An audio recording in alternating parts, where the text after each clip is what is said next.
అరుణోదయ రాష్ట్ర 6వ మహాసభలను ఈ నెల 19, 20న మానుకోట జిల్లాలో నిర్వహిస్తున్నారు. రాష్ట్ర మహాసభలను జయప్రదం చేయాలని నిజామాబాద్ జిల్లా డిచ్పల్లిలో పోస్టర్లు ఆవిష్కరించారు. ఈ సందర్భంగా శ్రామిక జనుల బతుకుల్లో వెలుగు నింపడానికి అరుణోదయ కృషి చేస్తుందని ఆ సంఘం నేతలు తెలిపారు.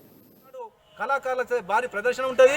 అదేవిధంగా ప్రొఫెసర్ కాసిము, తర్వాతే అరుణోదయ రాష్ట్ర అధ్యక్షులు నాగన్న, కృష్ణన్న, పిఓడబ్ల్యూ రాష్ట్ర అధ్యక్షులు జాన్సక్క, ఏఐఎంఎస్ నాయకులు, వివిధ ప్రజా సంఘాల నాయకులు, అట్లాగే ఇతర రాష్ట్రాలకు సంబంధించిన కల్చరల్ సంఘాల నాయకులు పాల్గొంటారు. కాబట్టి ఈ యొక్క సభల్ని విజయవంతం చేయాలని చెప్పి మరోసారి ప్రజల్ని కోరుతా ఉన్నాం.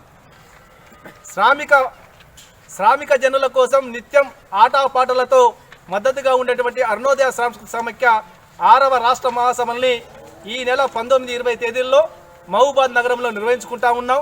ఆ మహాసభల్ని విజయవంతం చేయాలని చెప్పి ప్రజల్ని కోరుతా ఉన్నాం. ఎందుకంటే ఈ దేశంలో కార్మికుడు కష్టానికి ఫలితం లేదు, రైతు పండించిన పంటకు గిట్టుబాటు ధర లేదు, అదేవిధంగా చదువుకున్నటువంటి విద్యార్థులకు ఉపాధి లేదు. ఈ రాష్ట్ర కేంద్ర ప్రభుత్వాలు కార్మిక రైతు ప్రజా వ్యతిరేక విధానాలు అవలంబిస్తున్నాయి. వాళ్ళు న్యాయమైనటువంటి సమస్యల పరిష్కారం కోసం అరుణోదయ ఎప్పుడూ తన ఆటపాటతో అండగా ఉంటుంది. ఇదే క్రమంలో ఈ దేశంలో